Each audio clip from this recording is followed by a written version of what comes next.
बऱ्याच दिवस माघारी यायचं नाही, कोणाचा बंद पडू तिकडे काही होऊ, त्याने फक्त आपली संडाची व्यवस्था करावी अशी आपली इच्छा आहे त्यांनी. कारण आम्ही जवळपास 3 कोटीपेक्षा जास्त येणार थोडे तिकडे मराठे घरी राहत नसते. आणि मी मुंबईला निघालो. तुमची लोकसंख्या तर 3 कोटी आहे का? 12 कोटीमध्ये हे लोक किती आहे? 12, 13, 14, 15% मॅक्झिमम. मग 12 कोटीच्या 15% काळात तुम्ही किती होते? आणि त्याच्यातले का 100% जाणार आहे का घराला कुलप लावून? हे जोडून म्हणते आम्ही एवढं, हे काय जाईल त्याच्यासोबत. आणि मग ते जे 3 कोटीचा दावा करतो त्याच्यावरती माझा विश्वास नाही. आज महाराष्ट्रासह संपूर्ण देशामध्ये मनोज जरांगे पाटील यांचं नाव पोहोचलं आहे. पण नेमकं 3-4 महिन्या अगोदर मनोज जरांगे पाटील हे नाव महाराष्ट्रामध्ये कोणाला माहीत होतं का? नेमकं आंतरवाला सराटी गाव हे कुठं आहे हे तरी माहीत होतं का? आज मनोज जरांगे पाटील यांची ओळख महाराष्ट्रासह संपूर्ण देशामध्ये झाली आणि आज त्यांच्या या निघणाऱ्या मोर्चाला लाखोंची गर्दी सुद्धा होत आहे.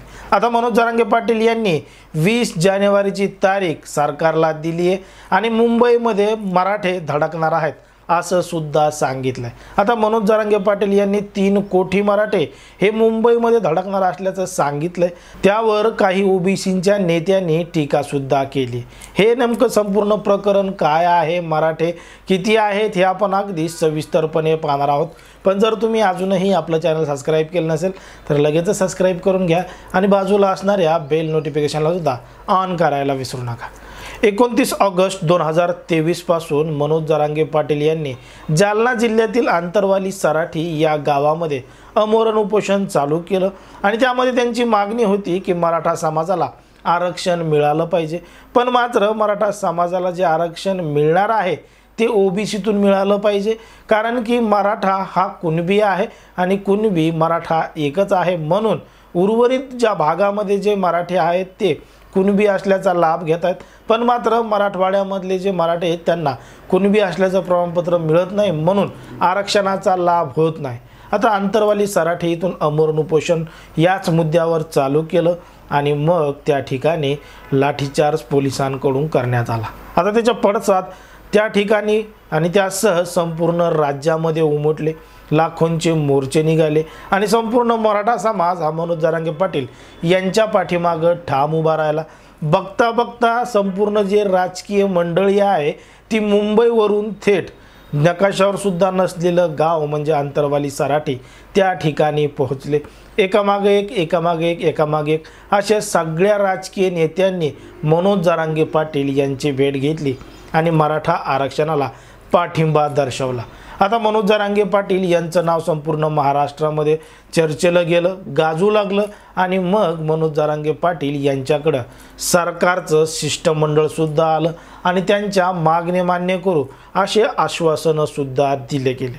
पण मात्र यासाठी कालावधी लागेल, म्हणून सरकारला टाईम देण्यात यावा असं सरकारच्या वतीनं सांगण्यात आलं आणि मनोज जरांगे पाटील यांच्याकडून सरकारला 30 दिवसाचा कालावधी दिला. कारण की या संपूर्ण कालावधीसाठी टाईम लागेल म्हणून 30 दिवसाचा कालावधी मागण्यात आला. पण मनोज जरांगे पाटील यांनी अजून 10 दिवस एक्स्ट्रा दिले आणि संपूर्ण कालावधी 40 दिवसाचा दिला आणि 40 दिवसात निर्णय घ्यावा अशी मागणी मनोज जरांगे पाटील यांनी केली. आता 40 दिवस उलटून गेले. 14 ऑक्टोबरला आंतरवाली सराटी इथं कोट्यावधी लोकांची मोठी सभा ना भूतो ना भविष्य अशा पद्धतीची पार पडली. संपूर्ण राज्यामधून आंतरवाली सराठी या ठिकाणी 14 ऑक्टोबरच्या सभेला मराठा बांधव आणि इतर समाजाचे बांधव सुद्धा आले होते आणि तेव्हा सुद्धा मराठा समाजाला आरक्षण सरकारकडून दिलं गेलं नाही. मग मनोज जरांगे पाटील यांनी राज्याचा दौरा सुरू केला आणि पुन्हा एकदा आमरण उपोषण चालू केलं. आता उपोषण चालू केलं मग मात्र स्वतः मुख्यमंत्र्यांनी त्याची दखल घेतली आणि पुन्हा शिष्टमंडळ पाठवलं आणि पुन्हा तारीख वाढवून घेतली आणि पुन्हा तारीख वाढवून घेऊन 24 डिसेंबरची तारीख मनोज जरांगे पाटील यांनी दिली. आता 24 डिसेंबरची तारीख दिली तरी सुद्धा सरकारकडून कुठलाही निर्णय घेण्यात आला नाही आणि जर 24 तारखेला निर्णय घेतला नाही तर सगळा मराठा समाजा बांधव हा थेट मुंबईला पोहोचेल आणि मग मराठ्यांची ताकद काय हे दिसेल असं मनोज जरांगे पाटील यांनी सांगितलं होतं. आता 24 डिसेंबरची तारीखसुद्धा गेली आणि बीडच्या सभेमध्ये मनोज जरांगे पाटील यांनी आता सरकारला 20 तारीख दिलेली आहे जानेवारीची. 20 जानेवारीला महाराष्ट्रातील 3 कोटी मराठे हे मुंबईमध्ये धडकणार आहेत.